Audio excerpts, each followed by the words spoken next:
Welcome back to Bus Picks, episode 74, the Week 3 preview for the NFL. My name is Dio. That is Don. How we doing? We are in Week 3 of the NFL. It's getting a little crazy. Don, how's your team doing? How do you enjoy your season so far? You're 1-1. Yeah, it's a rough spot to be in a little bit after Week 1. The minute we got up to a big lead, I was like, here comes a collapse. Because I think Harbaugh takes his foot off the gas way too easily. Are you starting to get on this little... There's been a little bit of a heat wave of the hot Harbaugh. Maybe his time in Baltimore might be a little up soon. I'm not there yet. There's been some Tomlin, the comparisons. Yeah, I've seen that. Yeah. No, I don't think Harbaugh is there yet. Like, he still does get a little bit more time. Mm-hmm. I think the big issue is you need to have the OC play calling. Especially in the fourth quarter, just keep pounding the rock. I get why Harbaugh takes the foot off the gas, because that is a gentleman thing to do. That's you don't run up scores. Yeah. Unless it's divisional, unless there's a rivalry there. I get, but that's not today's NFL. You can't keep doing that. You guys sure did run up a score this week against the Browns. Divisional rival. Yeah. We're being honest. With a throwback logo. I did take the Browns to cover. I thought that it was going to be one of those ugly games where the Ravens play down to their competition. They still win, but 12.5 was like way too much for me to be like. That is a lot. For me to be like, oh, it's a divisional matchup. I know it's Joe Flacco playing against his old team. Like, maybe, I don't know. I got caught into it, but whatever. Yeah. Don, you got a fact of the day for me? I do. Very, very. I have some information if we want it, but just the idea that chess boxing exists. What do you mean chess boxing? The sport of chess boxing. Like chess as in this, or like chest as in like chess only, as in like the bodies? tabletop game. Gotcha. And then in between rounds, you go and fight in a ring. How does that work? So apparently the main headquartered company is out of Germany, but they've held events. Of course it's German. But they've held events around the world. The idea is it's an 11 round, 3 minutes a round event where you start boxing, 3 minutes, like normal boxing match, normal like international boxing rules. Mm-hmm. At the end of the 3 minutes, they take your gloves off and you sit down, and they bring out a chessboard and you sit down and you play chess for 3 minutes, actual tournament chess clock. And then at the end of those 3 minutes, you go back to your corner, put the gloves back on, and you go out for another 3 and you just keep alternating until either someone is knocked out or until someone's checkmated, or there's the other way to win in chess where your clock runs out. That kind of sounds enthralling. Is it like a fun watch, or is it? It's a fun watch because these guys are like, some of these guys are complete nerds, and you know they are, and so every single time it's the boxing time, they just run for their lives. I love that, and they're just like, if I could beat them at chess, that's all that matters. Yeah, some of these guys are just like, all right, I just got to survive 3 minutes in the ring, and one guy's like, I got a nasty uppercut, but I cannot use a rook to save my life. Exactly. So it's a fun balance. I love that. Inspired by a series of French comic books from the 90s. Mm-hmm. But there's also the 1995 Wu-Tang Clan song, Chess Boxing. Yeah, that's exactly what I thought of, but I was like, no way. So they're fighting the Wu-Tang Clan songs. No, but apparently that's kind of like where, like, officially it's the comic book. That's the origin. I love that. But that's a good origin. Wu-Tang definitely was involved somehow in this. You can kind of trace anything back to Wu-Tang Clan. They're very influential. Love it.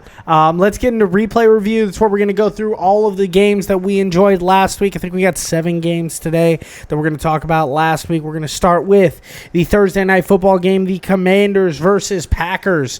Last week we got to see Jordan Love and this high-octane offense go up against Jaden Daniels in his sophomore year, expected to have these, they were in the NFC Championship game last year. They have big expectations this year. Mm-hmm. I think we're safe in a spot to say Jaden Daniels has officially hit the sophomore slump. Or do you think this is just... I think Green Bay's just that good. Okay. I'm not really fully putting it on Daniels. Like, he was running for his life most of that game. The Green Bay pass rush is fierce. It is terrifying. The idea that Eckler went down with an injury definitely does not help the dump-off routes. We were together when we saw that, and we both looked at each other and we're like, did we just watch the last Austin Eckler play ever? I hope not. I hope he's able to come back next season and go out on his own terms. Yeah. Like, I pray for that. But Yeah, the idea that there was just no blocking for Jaden Daniels, and I think I put it a little bit on Ron Rivera and the offensive coordinator there. You need to, if you know your pass rush is getting home. Rivera, Dan Quinn, thank you. If you know that the pass rush is getting home like that, quick passes. They kept trying to do these developing routes down the field here and there to get Terry open, which would work if your QB wasn't getting nailed 2 seconds after the snap. And it was really impressive. Once they started going to that quick passing to Debo, and they're like, okay, at the end of the game, that's when their offense kind of caught a little bit of fire. And they were able to kind of make a bit of a comeback at the end of the game. You don't trust your sophomore quarterback to make that adjustment. That's on the OC. I think the Packers might be a wagon. I think they're 100%. Like in that echelon of like, hey, they're here for the Super Bowl. I know Micah didn't get a sack, but he got half sack. Oh, he got half a sack. Yeah, he got credit with half. Everywhere when he's playing. Oh, he had like 9 pressures. He's incredible. Yes. I still think that there's an issue on that Packers offense with no receiver. Golden really hasn't stepped up in the way people wanted him to. Jaden Reed going down with a big injury. He just got his surgery today. 2 surgeries. His foot and his collarbone. Which makes sense. If you're going in for the one, might as well just take care of the rehab for both. I didn't even know about the foot. Oh, he came into the season with it, but he was going to play through. He had a minor fracture in his foot that other players have played through historically. Yeah. He was going to try to do that. I didn't think it was foot so bad it needed surgery. I thought it was just like, all right, his foot's banged up. Those are the two. So you either rest for 6 to 8 months, let it heal naturally, or you do the surgery to accelerate the healing. So I think that's what he was trying to do, was play through it, and then at the end of the season, get it taken care of. So far, the NFL season has been the year of the foot. There's been some feet injuries that have scared me genuinely. Oh, no, 100%. There's been, Burrow's big one this week. I don't think we're talking Bengals much this week. I mean, yeah, but the Burrow breaking his foot and being like, pretty much proving everything you've said right about the Bengals. I'm genuinely scared for Burrow. Because there was a study by Harvard Med in 2022. Mm-hmm. So not 100% up to date, but close enough. Pretty good. 2021, 2022. Yeah. Up until that point, there's only been 25 players who've had turf toe to the severity of needing surgery, and that they were able to track down through NFL records. Mm-hmm. None of the 25 were able to return that season after that surgery. I also don't think he's coming back this year. He was estimated to come back 3 months. December. I don't think he's coming back. I don't think he's coming back. And 1 in 5 of those guys, it was career ending. Yeah. So that makes me very nervous for Burrow right now. Yeah, it's going to be really interesting to see what's happening with the Bengals, especially after they just spent kind of went all in on this year, signed a lot of one-year contracts. Trey Hendrickson's on a one-year contract, re-signed both the receivers. Hendrickson has been on a one-year contract for the last 3 years. But like now it's kind of like, all right, well, we just gave this guy $31 million when we could have clearly traded him and gotten whatever value we could have because this year is, kind of a skip year for the Bengals. It might as well be at this point. And also to note, Stewart went out in that game as well, banged up. Yeah, rookie. I know.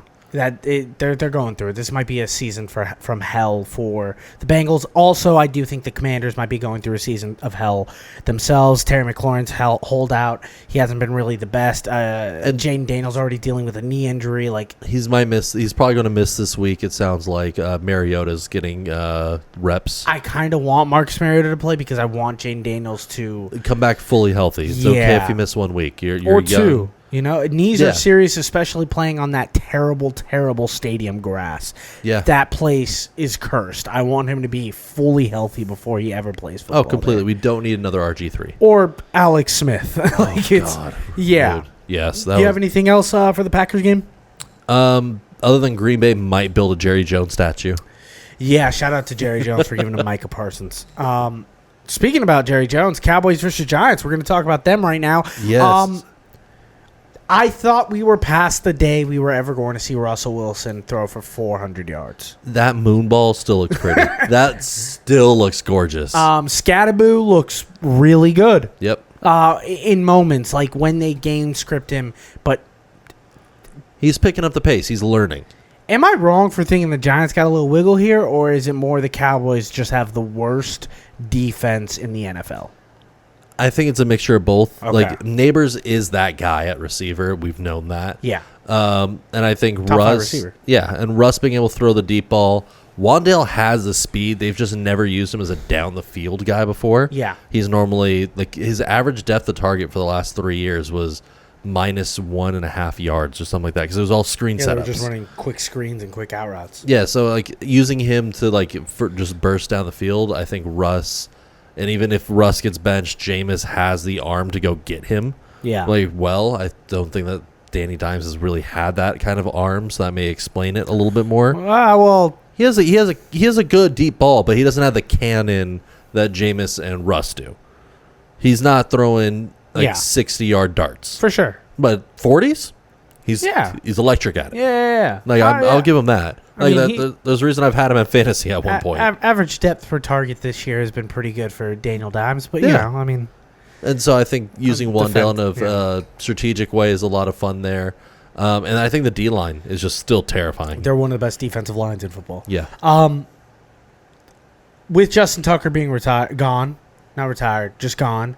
Brandon Aubrey is now the definitive best kicker in the NFL. I know Currently, yes. Cameron Dicker might have a little bit of an argument for it, but Brandon Aubrey, it feels like every single time they're ready to lose a game, he steps up and he's like, all right, check out this 56-yard field goal that goes through the net, no problem. It helps when you have a former professional soccer player, so who's used to the pressure, has no care in the world for the sport. I think he cares. Well, no, he doesn't care at he all. does not. His face is so like He's a robot. stone cold. It's awesome.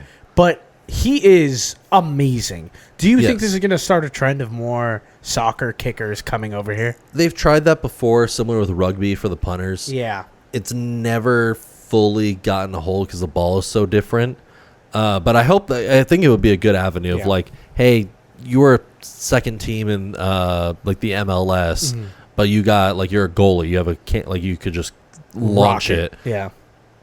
You want to give this a shot, and it's another avenue for these athletes. I think it'd be advantageous for them to start pivoting a little bit more. On the Dallas Cowboys standpoint, I'm really impressed by this offense. It's offensive line's playing well. Javonte Williams is probably playing the best football of his life. He's got a dog in him. Yeah, that I did not like. I knew he had a dog in him. You thought it was gone, but I just thought after the knee injury, it just disappeared. This is the Javonte I've always wanted. Apparently, I'm very excited. Apparently, for that knee injury, you need 6 to 8 years. It's been 2 years. It feels so much longer. It's been a long road, but like George Pickens caught a touchdown this week. Yeah. CeeDee Lamb is still elite. Ferguson's like getting a lot of targets. Like this, everyone on this offense is producing and eating. It's just I do think this Dallas Cowboys defense is going to be the reason that they don't. Oh, it's the death of them. But I think there's a small. I don't think there's a small chance. I think there's a window for the Dallas Cowboys to make this playoff. I think they can. They're literally just NFC Bengals at this point. Yeah, but they're alive. And they have a better offensive line. They do have a better O-line. Yeah. I think that's the saving grace for them. Yeah. Also, I wanted to shout out James Hudson on the Giants. Yeah. The offensive lineman. Yeah. Former Browns backup on the O-line. Elite now? No. Oh. No? 4 penalties in one drive. This man in one drive had 2 unnecessary roughness calls, 2 false starts, and allowed a sack before being benched. Oh, but he got benched. He got benched. Did he get Daboll cut? benched him. No, I don't think he's going to get cut. I didn't But lose the that. idea that he literally would just dogpile on top of guys after the play was over. Like they'd go to the ground, everyone would start walking, and he would fall and just just drop an elbow on somebody. I'm like, it's not the WWE, We're my trying boy. our best. We're trying our best. Yeah. And then threw a hissy fit on the sideline, throwing his helmet and everything. And I just wanted, I was like, dude, you had an opportunity to start. You came off the Browns. You did fine. And you're just throwing haymakers at defensive linemen as they come at you. I do love a good, bad offensive lineman. A good, bad offensive lineman will kind of give the moxie of the offensive line to kind of rally around a guy. But if he's so bad that he's getting 3 penalties a drive, 2 false starts, we're at a point where we're just all right, cut this guy.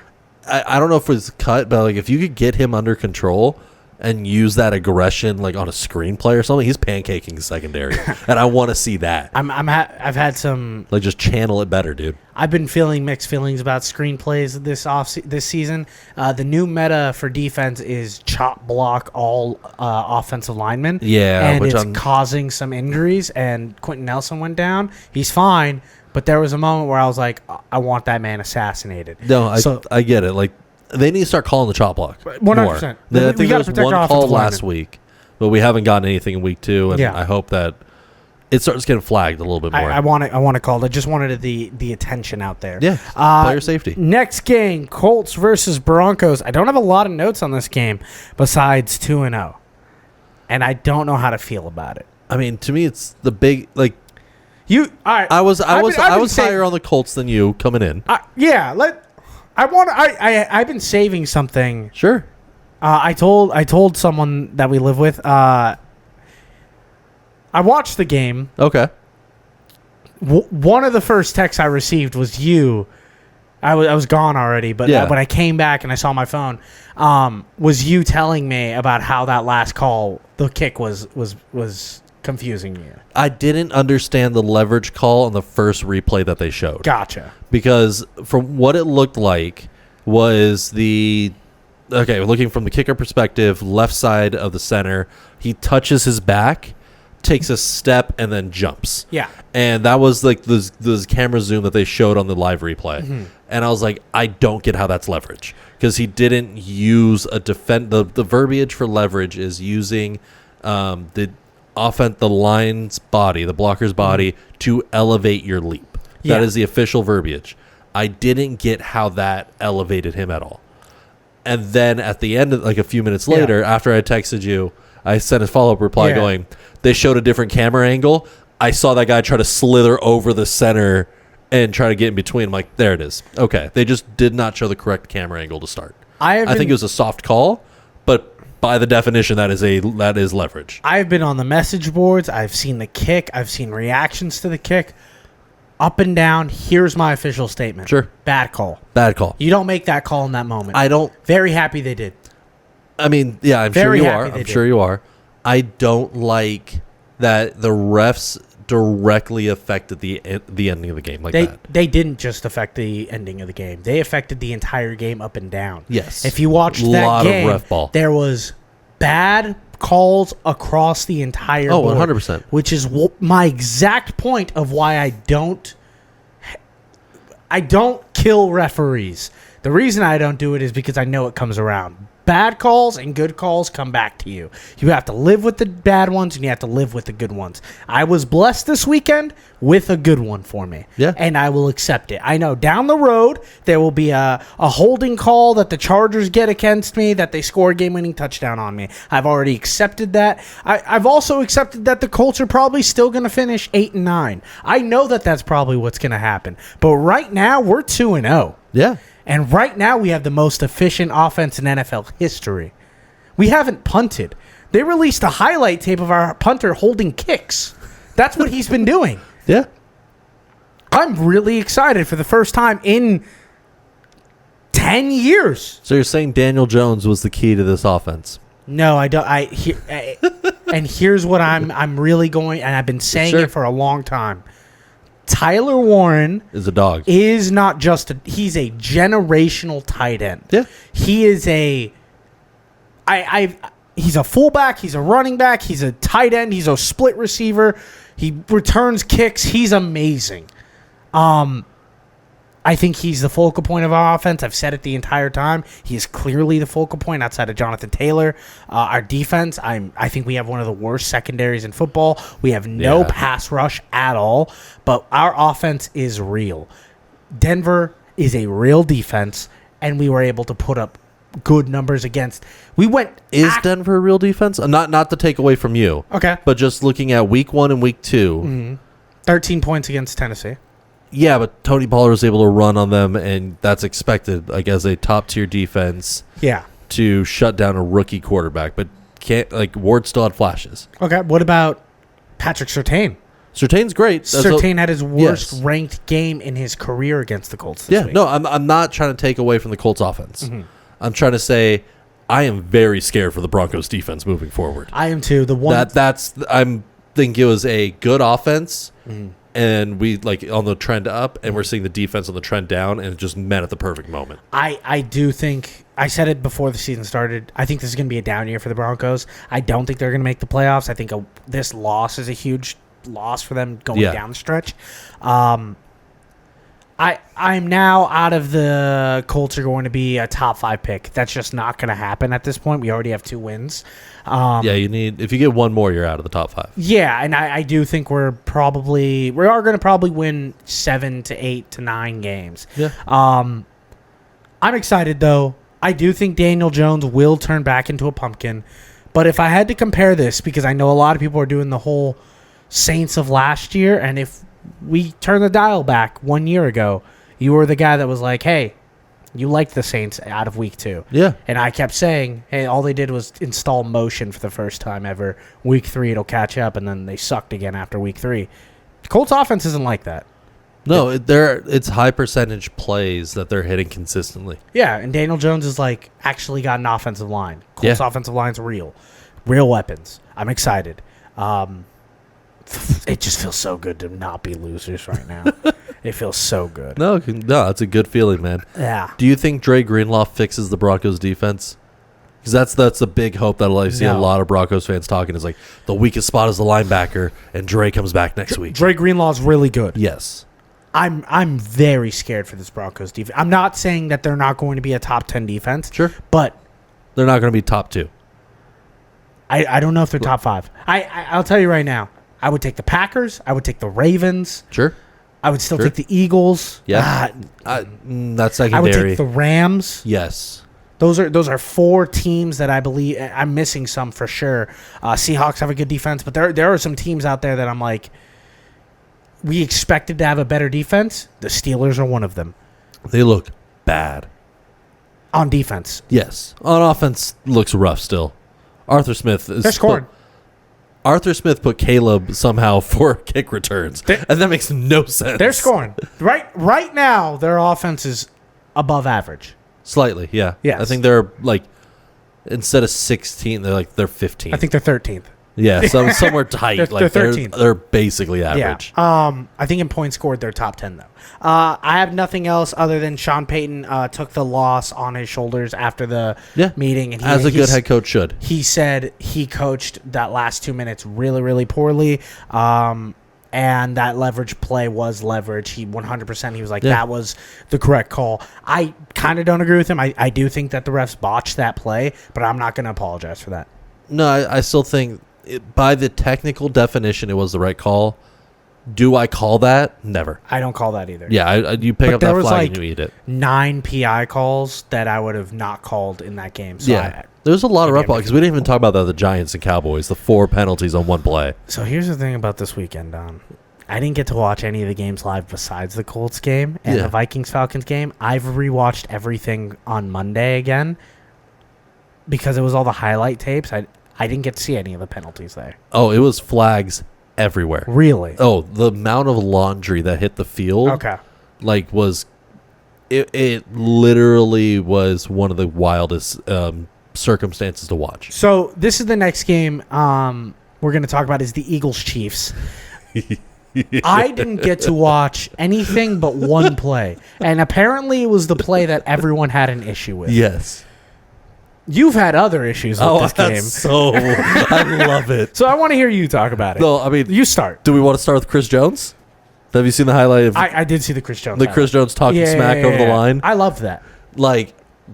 It is the funniest thing in the world to me because it's like, what are you doing? Not only did you lose the game, but you're trying to talk smack, but you lost this team in the Super Bowl and you're still trying to talk.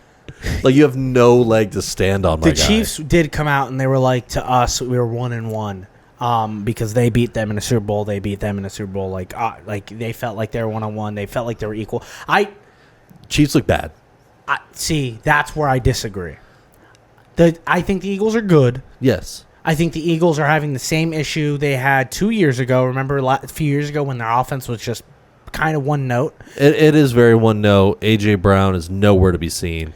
I think A.J. Brown's still a little banged up. He might be a touch banged up, but the idea that there's no passing offense. No, I think he's had It is two. all Saquon. Jalen Hurts has had 2 passes attempted over 10 yards this year. Yeah, it's not the Kellen Moore offense anymore. Yeah, and I think it's going back to the same one note. Like, Eagles fans are kind of getting a little upset, but when you are a champion, you kind of start playing like this. The Chiefs kind of turned into this kind of offense where they're like, hey, we're just going to kind of get by and see what happens. Patrick Mahomes was good. I will say Patrick Mahomes was good from what I saw. He missed some bad throws. He overthrow guys. His receivers are bad. His receivers are bad. Hollywood Brown. You try to convince me in the offseason Hollywood was going to be good. I thought he'd be an improvement. I did think that this was going to be the best Chiefs roster, and I still kind of believe that they are a better Chiefs roster than the last 3 years. But this offense, Pacheco's not the same as he was. No, he fell off after that leg the broken leg last year. Kareem Hunt is old now. Yeah. The offensive line is good. I will say the offensive line is good. Travis Kelce. I want to talk more about him later, but yeah, I have something for him. I do see flashes of the old Travis Kelce for a nanosecond where you're like, all right, but the ball gets in his hands and he does turn into cement feet sometimes. Yes. But they don't have an elite playmaker. I think Rashid Rice, when he comes back, will be kind of more that target monster. I'm not completely dead on the Chiefs yet, but as of right now, I think they've had the toughest schedule to start. Chargers? Because you try to convince me Chargers weren't it as well. Chargers are good. Yes. Eagles are good. They're Super Bowl champions. That's a really tough start out the stretch. Yeah. And my prediction of them going 2-2 out the gate feels dead. They have Giants next week. This upcoming week.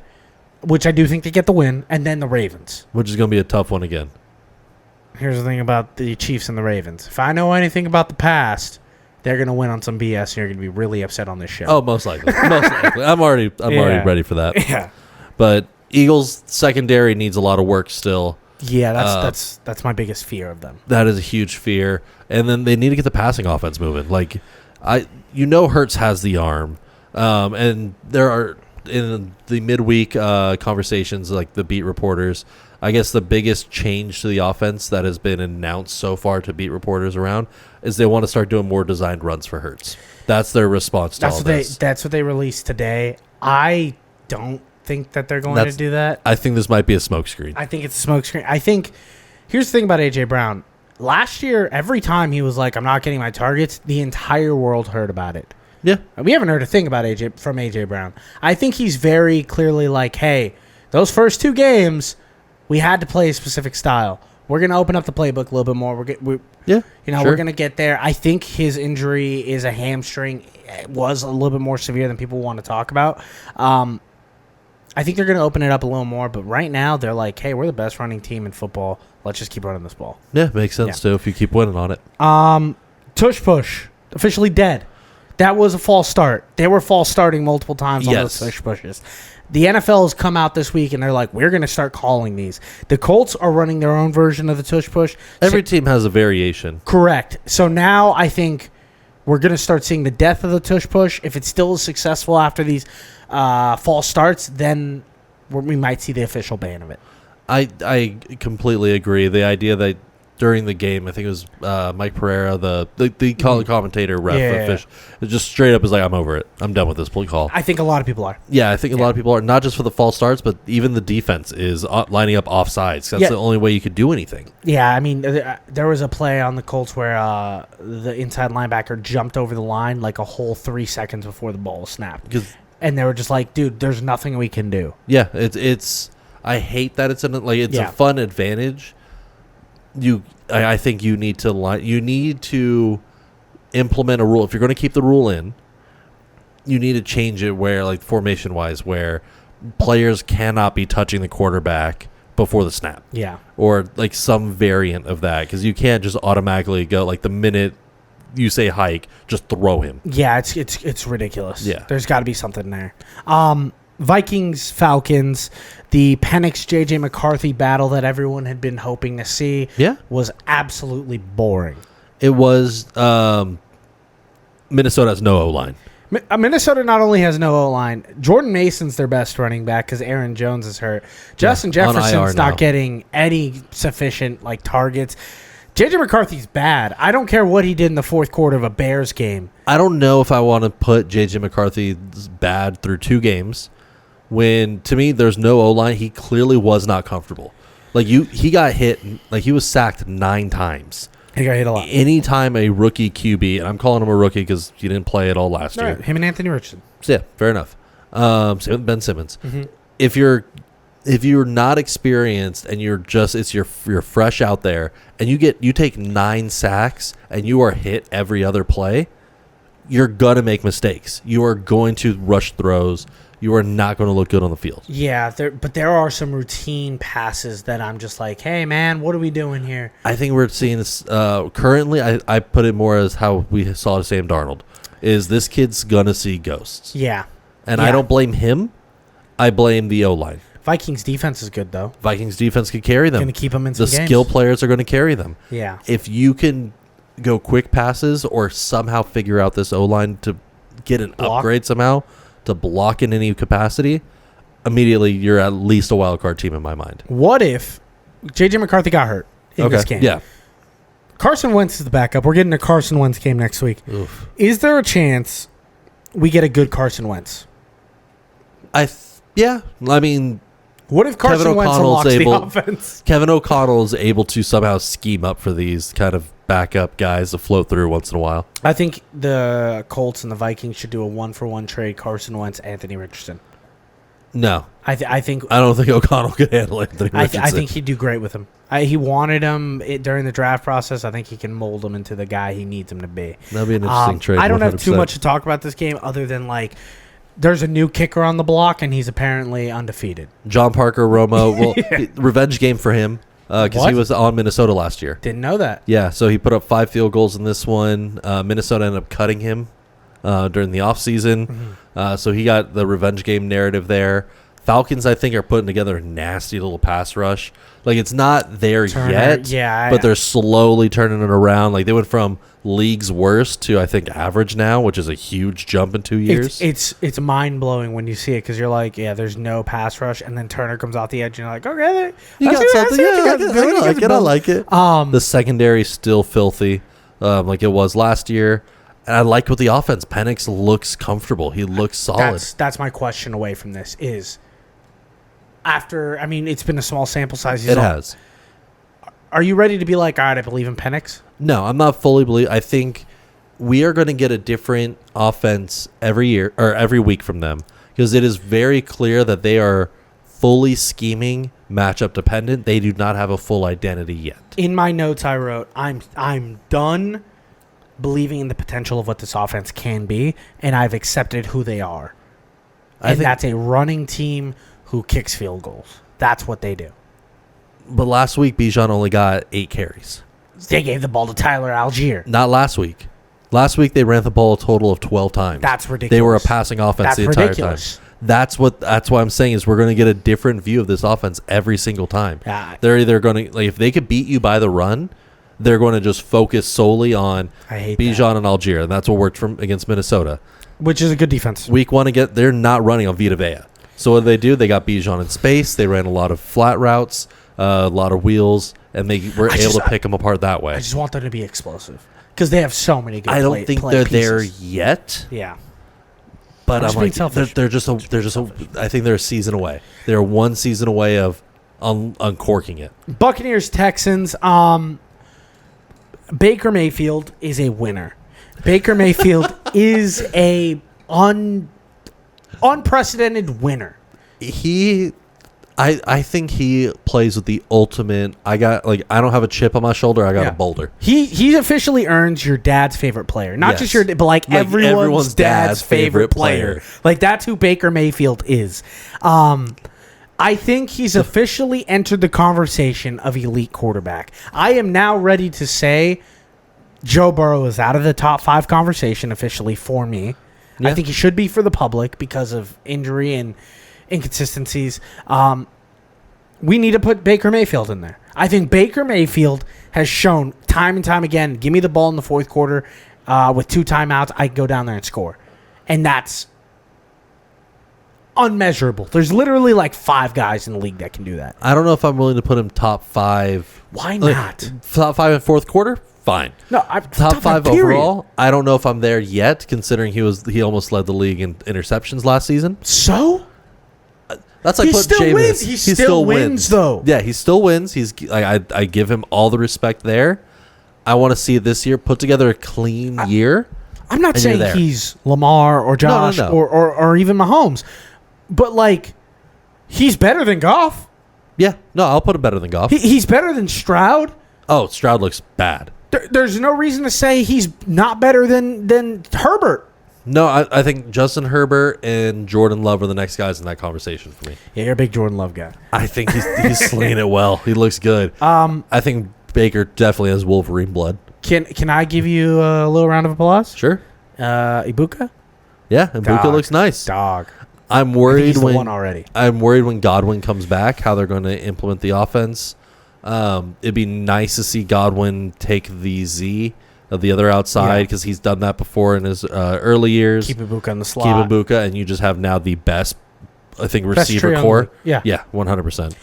Especially with Kate Otten playing opposite, that'd be sweet. I think Stroud is in a really uncomfortable position where he had an amazing rookie year, and now he has high expectations to be this elite quarterback, and he doesn't have the team around him to really facilitate that, or he doesn't really have the gameplay to do that either.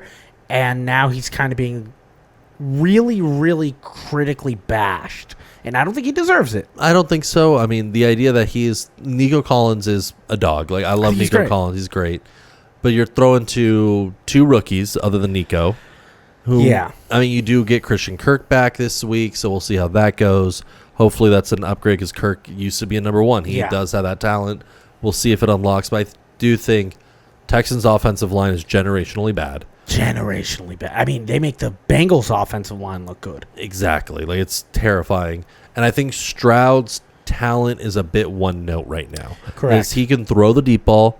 He can get you down the field, and that's all he really has. He's got a little elusiveness. A touch, but he's not a runner. He's not a runner, and he's not I'm going to throw the quick slant. Yeah, I know. He's not. He's like, if I could get it 15 yards down, I'm hitting that guy. He doesn't really have a fastball either. No. Yeah. So I'm like, if he could develop it, which he still is young, it's his 3rd year in the league. Out of like all the quarterbacks in all the divisions that are like the quote unquote like elite guys, like the Mahomes, Bill, you have the elite quarterback in your division. He's the weakest elite quarterback in any division. Yes, I will 100% that. Yeah. Yeah.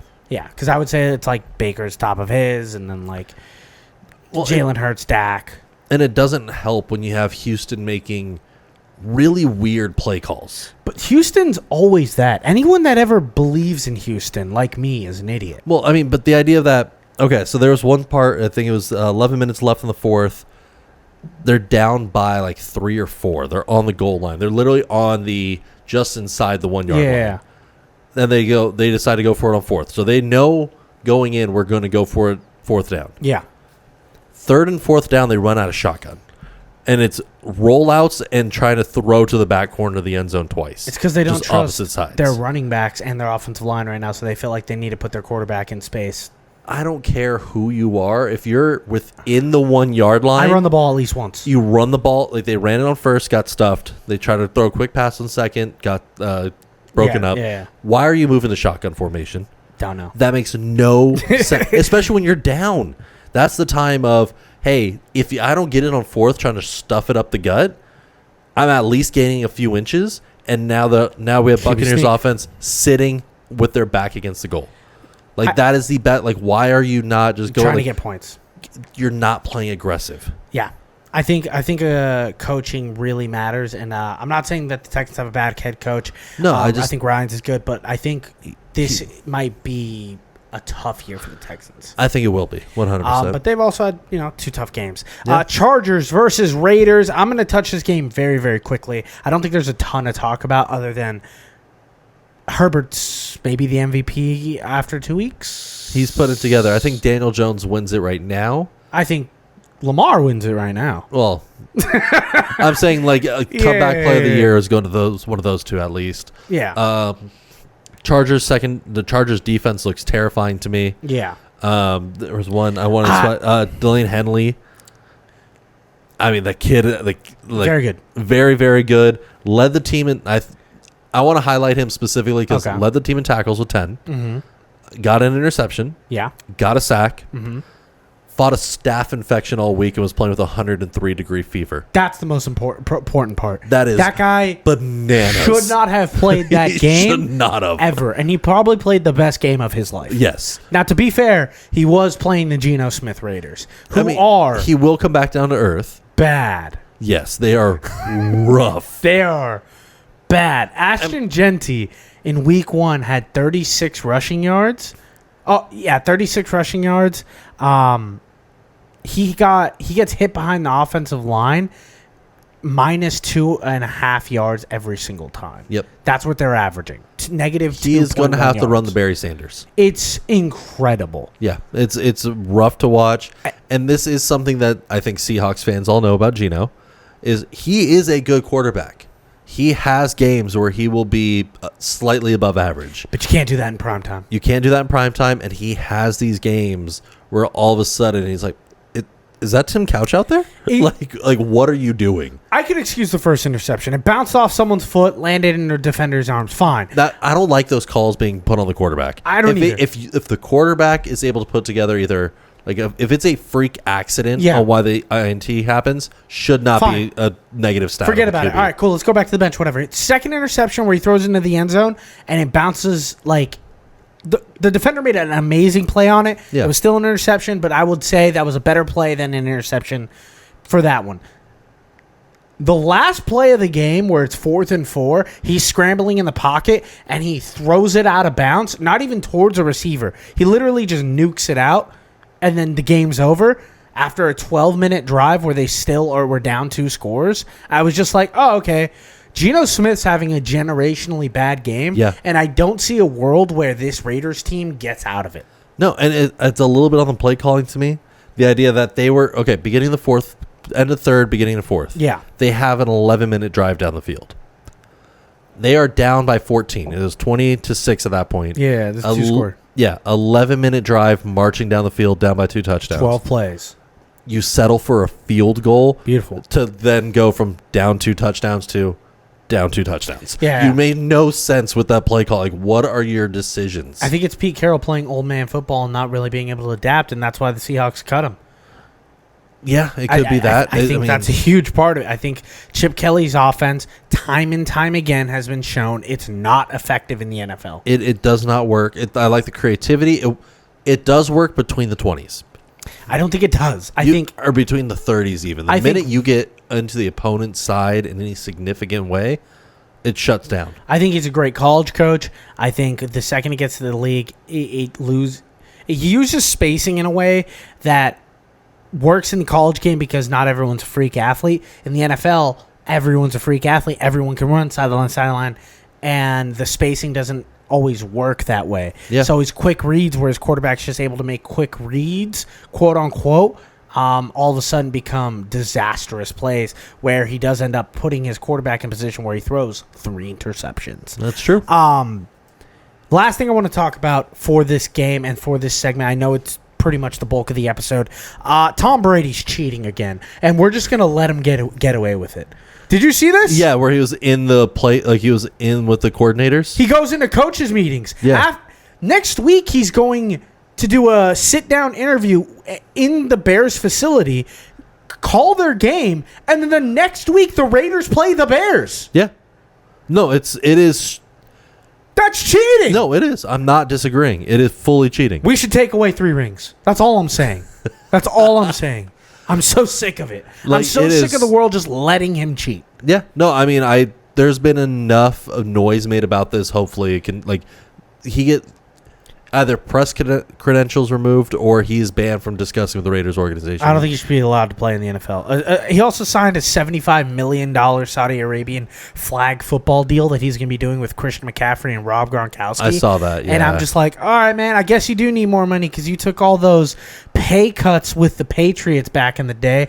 Now we kind of know you were getting a bunch of money underneath the table like Kawhi Leonard. I hate Tom Brady so much. It's very clear. I hate him. It is very, very Derrick clear. Henry Like, it's like 5 Derrick Henrys. It really is. God, I hate him. Bust of the week, Don. Who's your bust of the week? I'm going after Travis Kelce in this one. Why? You love him. Not only for the on-field performances, like we do know, like the concrete for feet, that interception where it hits him in the hands on the goal line and scoops the ball back to an Eagles defender, which is crazy. Like, second and goal, you hit him 6 yards out. And then, but like, even Shannon Sharp commented on that play, because if you rewatch it and you watch the the full view, Yeah. Kelce does not go and chase him down. No, he doesn't. He doesn't have the energy for that anymore, Don. He's planning a wedding. A rookie left tackle on the Chiefs turned and sprinted and helped prevent the touchdown. Kelce just watched the play go by him. He's probably the best tackle in the league, right? Yeah, 100%. He's really good. Really he's good very, tackle. very good. But it was the quote by Shannon Sharp where he's saying, like, Kelce is lazy. He's been getting lazy in his head. He's getting lazy with his eyes. He knows when you're in the red zone to snap your head around. He knows it, but I don't know why he's so lazy with it. Well, we know. Yeah, we know why. Yeah, he's old, and he's kind of sick of playing football. He wants the highlights, and that's where he's at. He's throwing tantrums on the sidelines. He's always done that. Yeah, he's always done that, but now he's always been this kind of diva. It's just now because of who the team is and who he associates with, the camera's on him more frequently. Yeah. But if you remember the Catching Kelce reality show of his year dating. 2 and 3, Yeah. he was this guy the entire time. I'm not. I don't hate him. So this is where it goes from, okay, it's bad, we could just dunk on him, old man, he should retire, to his warm-up. Okay. Now, we talked about this earlier today. You had not seen his warm-ups. I have no idea what happened. So he came out with a custom T-shirt during before game stretches with Rashi's Rice photos all over it saying "free number 4." That's an interesting that's an interesting take on the Rashid Rice instant. The idea that situation. you're saying the guy who's suspended for 6 games, I can't defend this for going over 100 miles an hour street racing, because I firmly believe Rashid Rice should be in jail. Exactly. Like over 100 miles an hour street racing, cause a major accident with children injured. Yeah. And then you get out of the car and you try to sprint away on foot before the cops get there. That's the guy Travis Kelce decided, I'm wearing a T-shirt that says "free number 4."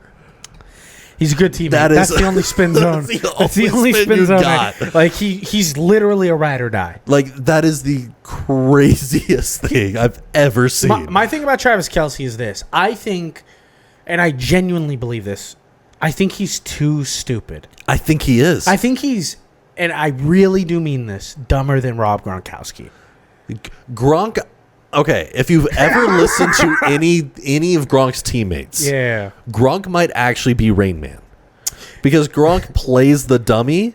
Listen, But there's a he lot of guys that are dumb that people love to be like, he's actually really smart. He's actually like really good for at numbers. Sure. No, but that's been the I hear thing you. of, like, if you listen to him when he actually does analyzation and breakdowns, you could tell it's an act a little bit of him playing. Yeah. I mean, he's like a goofball, big goofball. Yeah. It's a great role. I love Robert. It's a good role, but you could tell it's a role.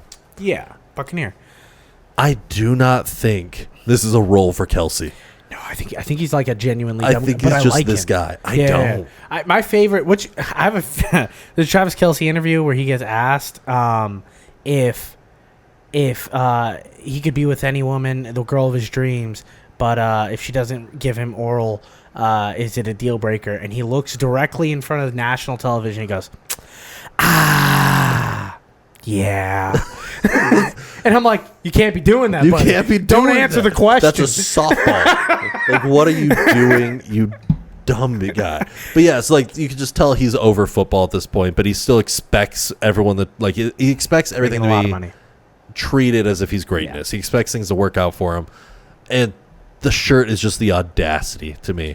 It's like you are actively advocating for someone who's hurt children. Yeah, it's that's tough. Yeah. My bust of the week is Dabo Sweeney, the Clemson head coach, something I've been absolutely, completely wrong with. Yeah. It took me way too long to realize Clemson's been bad for 2 years, and I've been trashing them for 2 years. Why did I believe in them this year just because they brought everybody back? If they were bad the past 2 years and they brought everybody back, they're probably still going to be bad. Why didn't I think of that? Well, guess what? They're 1-2 now. Dabo Swinney's out here in interviews saying publicly, if you guys don't like me, then I'll leave. I think a big part of it is Dabo refused to, and he's openly talked about this. He's refused to adapt to what the NCAA is now. Yeah, he doesn't like transfer portal. He doesn't like the 24/7 full-time job that it is now to be a college head coach now with recruiting. And I kind of do agree with him. I think it's way too much to put on one person. I think if these colleges are going to make a ton of money off of these kids and pay them equally, then there should be an entire scouting department, a GM, like Stanford is developing, like Boston College has developed. Yeah. No, there completely should be. Yeah. But it's the idea that he's openly, like, in interviews and talked about if you're in college, players should not have any kind of autonomy or anything. Correct. Like, he doesn't believe in any player rights. It's not just a transfer portal. He doesn't think players should be able to advocate for themselves in that way in terms of if they want to play for a school or not. Yeah, I think Dabo Swinney, not only my bust of the week, I think this is going to be a bad Clemson team. I still think they're going to win 8 games. I think they're like 8-5, 8-4. But after this season, I don't know if he's still there. I think he might, if Alabama goes all south, I think he ends up in Alabama. I think he becomes the Bama head coach. Maybe. Because he has ties there and still viewed as an elite head coach. Just maybe Clemson, the match with Clemson might be time to move on. I think so. Hall of Famer of the week. I'm going to go first. Mine's very simple. It's Jonathan Taylor, leading the league in rushing. This is the Jonathan Taylor. I've been so wrong about Jonathan Taylor in his whole career. I've always thought he's a really special talent, but I thought the amount of carries he got in college would lead to him being really unhealthy and then out of the league very quickly. He's in year 6, and he is showing you maybe he's not the number 1 or 2 or 3 or 4 best running back in the league, but he is one of the best running backs in the league, and he deserves his flowers. Hall of Famer of the week. Yeah, 100% he is. For me, it is Calais Campbell. Shout out old man strength. Hall of Famer. He's like a legit Hall of Famer. Yeah, he's a certified Hall of Famer. 2 game-sealing sacks out of the defensive tackle position. Elite. In his 18th season in the league. And it has the fun stat now of the tallest player in the NFL has now sacked the shortest quarterback in the NFL. Really? Bryce Young is tied with Kyler for shortest quarterback in the league. Calais Campbell. Yeah, they're both 5'10". Calais Campbell is 6. Those guys aren't 5'10". That's in cleats and with the team measures. Yeah, with the helmet on. Yeah. Calais Campbell's 6'8". Yeah, I mean, he's that man is massive, but just to see him out there, like, he is one of, like, he gives me hope for so many football players. 'Cause I'm like, if you guys could just have a little bit of his heart, like, it's amazing to watch that guy. I love him. Let's go into play ball. We're going to give you picks from all 7 of the games this week. We're going to go into the Dolphins-Bills Thursday Night Football. I don't have a lot of hope in this Dolphins team. They seem really dead. The Bills are firing on all cylinders. A huge comeback win against the Ravens, which me and you we haven't even talked about that game. We just pretended that it just doesn't exist. Happen. Yeah, that's fine. I'm good with that. Saying that, I kind of like the Dolphins to cover 12.5, and I'm taking the Dolphins to cover 12.5 only because I think Tua's gotten a lot of heat. I think Mike McDaniel's gotten a lot of heat. I think they're going to come out with a lot of tricks and toys, and the Bills were playing kind of with their foot off the gas last week against the Jets. I think it's a similar game towards that. I'm just expecting garbage time miracle cover near the end. Dolphins plus 12.5. I'm taking the over at 50 in this game. I think Bills in their sleep could go put up over 30, over 40, and Dolphins putting up 13. It seems reasonable. Like, it seems like it's primed for that. I would parlay the Bills with almost any parlay you want to run this week, personally. Dolphins have yet to beat the Bills since 2022. Yeah. They've beaten the Bills twice since 2018. I saw that. It's is gross stats at this point. I don't get how this game is the primetime game. Because even if I think when they were doing it a few months ago, they were expecting Dolphins to be a little bit better. Even then, it just fell off completely. Yeah. I like the over because I know the Bills can score, and Dolphins, like you say, will find something in garbage time. So what's the over at right now? 50.5. It's at 50. Some books have it at 50.5. Most have it at 50. I have the game at 31-20. That's fine. So that's still the over. That's where I'm at right now. Steelers versus Patriots. Don, Steelers. one of the better offenses in the league this year. Bad defense. Terrible defense. It is a run funnel. They have been gashed on the ground. Pollard putting up 60. Ken Walker. I think throughout 2 weeks they've allowed over 300 rushing yards on against them. Very few carries. Exactly. Same thing with the Patriots. The Patriots defense has been bad. Yes. They made the Raiders offense look competent, and then the Dolphins looked very well against them last week, even though the Dolphins lost. I want to take the over in this game. I'm probably going to take the over, but I do love the Steelers to cover -1.5. I think this is a game where the Steelers, they do make it muddy. They do keep it gross, but they are going to be able to pull off this win. I do think the Steelers are going to do exactly what the Steelers do every year. Sure. I'm taking Patriots as the plus 0.5 for the first half cover. Mike Vrabel in his career, 33-21 against the spread in first half. But when they're half a point to 1.5 points in the first half, he is 14-7 against the spread. I love that. This guy is able to put together a great first half play calling, does not adapt well all the time down the stretch, but he's able to get these guys with a good game plan to start a game. I think Drake May has enough mobility to keep a Steelers defense off balance in a very strong way, and he's able to dish the ball around pretty well. Did you hear the Peyton Manning interview where he was like, the halftime adjustment thing is a lie? What we do at halftime is people go use the bathroom. They get told like a speech or two for like a minute to go like gather themselves. You stretch, you eat some orange slices, you drink some Gatorade, and then you go back out. I think for the players, it may be. I think for the coordinators, no. I think that's the biggest thing. I think the coordinators definitely go and look back at, okay, what worked, what didn't work, what was open. We'll adjust our play calling. I don't think the players are because you've practiced all week for this. You're not adjusting formations for sure. I also like Travion Henderson to get in the end zone for the first time this week. I love that. Rams, Eagles. This is supposed to be a really good game.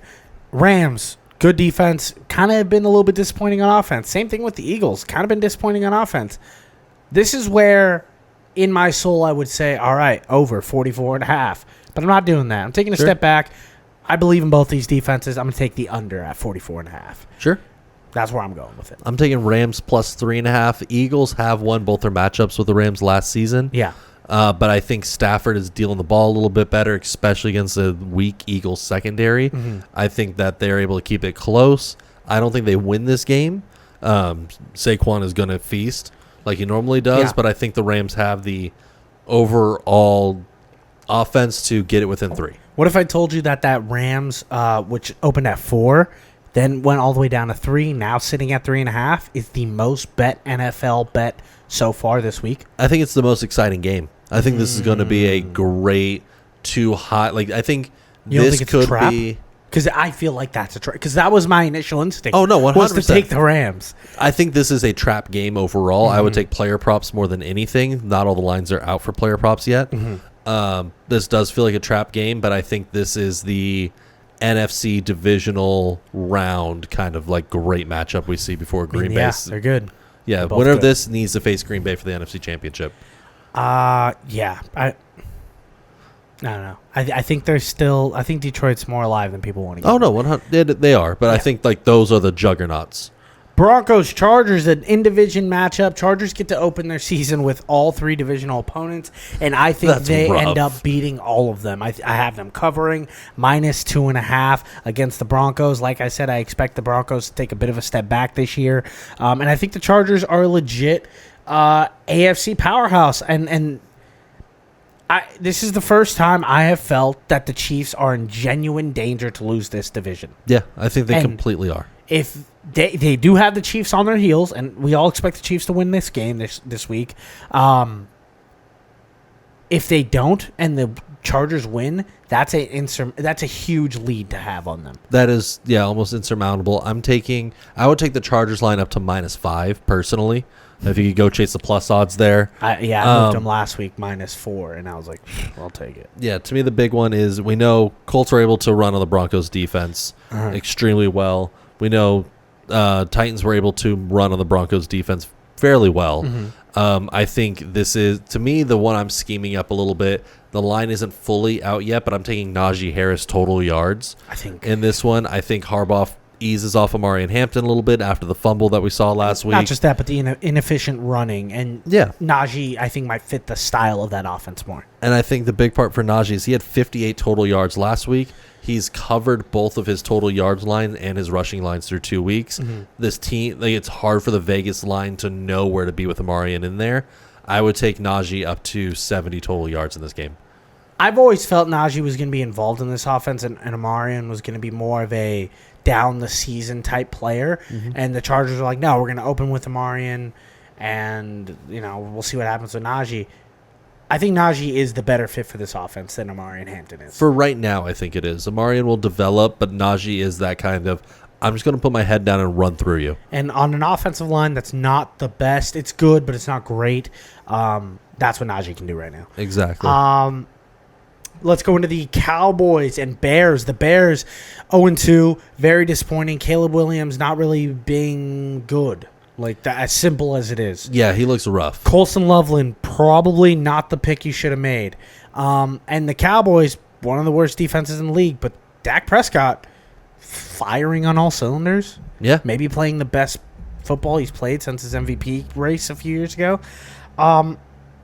I love the Cowboys. They're actually underdogs right now on money line. It is only a spread of 1.5. I would take the points if they're still underdogs. I would take the money line. I would take their line all the way up to -2.5. Sure. But right now you're getting them plus points, plus money. This is one of my hammer plays of this show. For me, I'm taking the over 50.5 in this one. Bears have the NFL worst defense in terms of scoring. 79 points have been put up on them through 2 weeks. Yeah. Cowboys are right on their tails with 61 points put up on them through 2 weeks. I think both these offenses can score. We saw those flashes from Rome. I think Bears are able to put up at least you need them to score 14, 20. Hopefully 20. We know Dallas could go put up 30 to 40 if they need to. But I also know Dallas will park the bus if they have to. I don't think Dallas can. I know Dallas's offense will try to park the bus. With that defense, they cannot park the bus. If they try to, I think then we get a little fourth quarter scoring bonanza there. I like the over in this game due to just two terrible defenses. Sunday Night Football, Chiefs versus Giants. I've kind of already laid it out. I believe the Chiefs are going to whoop this game. I think this is going to be a boring Sunday Night Football game. Give me the Chiefs -6.5, and I'm even willing to move that line up to 8.5. I'm taking the under at 45.5. The under's 13-7 in the last 20 Giants games. Then 5-2 in the last 7 games the Chiefs have played against the NFC East. I think this is a battle of defenses. We know that D-line will get Mahomes running. We know the Chiefs' defense can still turn it on when they need to and get after Russ. I'm also taking Chris Jones for at least 1 sack. I think that's a very good, strong play there. I love that bet. I'm also going to sprinkle, I think, Giants cover. Okay. Giants somehow will figure it out to me. They are 9-1 against the spread in their last 10 games against the Chiefs. They are able to hang around. I hear you, and I really do that, and the Chiefs never cover. Chiefs never cover a game. But I think the Chiefs are angry. And I think the Chiefs haven't had a... Here we are, we're the Chiefs game. This is me standing on business, and this is you standing on your prerogative. I think you being like, hey, Chiefs might be done. Yeah. This is me finally saying, like, hey, I think this game is 21-10. That feels fine with me. 24-10. Like, that's what I think. I think the biggest difference is whether or not Xavier Worthy plays, because he is still questionable. He's still coming back with that shoulder. I think, which is also Travis Kelce's fault. I mean, it is Travis Kelce's fault. I don't, because I think Kelce did run the wrong route there. Ran into him, and then that's even another one to throw on Kelce. But I do think that if Worthy's out there, I think the Chiefs' offense does pick up a little bit. Without him there, I don't know how they put up points. I don't either. Lions, Ravens, your game, Monday Night Football. Two of the best offenses in football. Give me the over. I'm just going to look away. I know it's 52.5. It's a huge number. Fine. These are the two most explosive offenses in football, or some of them. I know what Lamar's going to do. Can the Lions keep up? That's where I'm at. Ravens -5.5. I'm taking the homer pick. You're not scared at all, though. No. Okay. For me, I'm terrified, but I'm not at the same time. Okay. I think you match up really well against this team. That's why. Lions have lost 6 of their last 7 against Baltimore. Their one win that they've actually beat Baltimore was 2005. Yeah. where they were able to win in 6-degree weather in Detroit. Drop the Lamar NFC stat. He's Lamar does feast on NFC. I think he's that's enough lost stat. Once. But we also know that Jair Alexander has played the Lions a lot. Yeah. Coming from Green Bay, I think he brings some of that knowledge in. Also, the last time these two teams played in Baltimore, it was a 38-6 mollywop. boom. So I think that Doesn't cover. I need more than that I need more than that on Monday. we know the Ravens will run up the score when they need to. I think we see a little bit more of the Lions what they had against the Bears. The Lions do not handle the pass rush very well right now. Yeah. Goff is all about timing, being in rhythm. If the Ravens can penetrate with that pass rush, I think it throws it off. I think so too. I think it's going to be a little muddier. Yeah. Yeah. There'll definitely be there'll be some weird kind of. I just want touchdowns. That's all. I think Jameson Williams gets at least a 60-yard bomb. That just happens against us every single. We're going to get one electric play put up against the defense. Amon-Ra St. Brown 6 catches type of day. And I'm fine. Yeah, I think that's spot on. Let's get into question of the day. Question of the day, Don, it's a little game for you. It's called Dead or Alive. I'm going to give you 5 teams in the NFL that are 0-2, and you just have to tell me if they're dead or alive. Dead means they will not finish with a over 500 record. Alive means that they will finish with an above 500 record based on 2 weeks. Sure. The first team we're going to talk about is the 0-2 Jets. Are the 0-2 Jets are they dead or alive? They're dead. They're dead. Okay, Yeah. easy. The Bears, 0-2. Are they dead or alive for the season? I think they're dead. They're most likely going to be like an 8-9 though. They're going to. Okay. That's still dead. Yeah, they're still dead, but I think that they figure they're almost a zombie. Okay. The Chiefs, 0-2. Dead or alive? If we're going over 500, they're alive. Okay. I think they miss playoffs. That's where you're at right now. Yeah, I don't think that a 9-8 record can get into playoffs. So for the AFC. Alive, but on hospice. They're alive, but they're the Colts. Last year's Colts. Yeah, they're just the Colts. Okay. Panthers, 0-2. Cooked. They're dead. I think they're dead. I think that they are now. Panthers are now fighting for a top 5 pick. Texans, 0-2. I'm going to say they figure it out with the offense coming back together. I think that they're alive. Weaker division. But exactly, weaker division. I think they end up 9-8 though. This is they're not getting the double-digit wins. I think they're alive. I think they're alive, but I don't think it's going to be pretty, and Yeah. I don't think anyone wants to watch it. Correct. All right, cool. So mostly dead. I love how you say correct as if you see the future. I do believe the Texans are going to win this division still. I think it's going to happen. It's the South, man. You don't know. Pick of the week. My pick of the week, my favorite bet of the week is Texas Tech and Utah. I like the over at 56.5. This is the premier game on Fox. You can go check it out. It's an amazing game. Utah has a 6'7" tight end that plays running back. He's an offensive weapon. This is the first time I've seen Utah say it's amazing. God. And Texas Tech paid $25 million in NIL money to have the best team that they can put on the field. This is 2 clashes of offense getting together. Give me 56.5 easy. I like it. Yeah.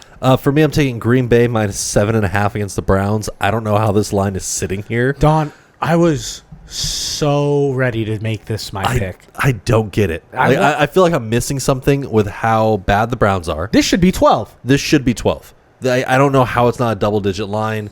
I also want to take Joe Flacco over on interceptions. I think it's going to be at 1.5. Let's make a little parlay. Let's take Bills money line, and let's take Packers alternative line minus 10 or minus 9.5. I like it. Okay. I like that. I like that a lot. Okay, cool. Thank you for listening to another episode of Bust Picks. My name is Dio. That is Don. And remember, pray for the parlay.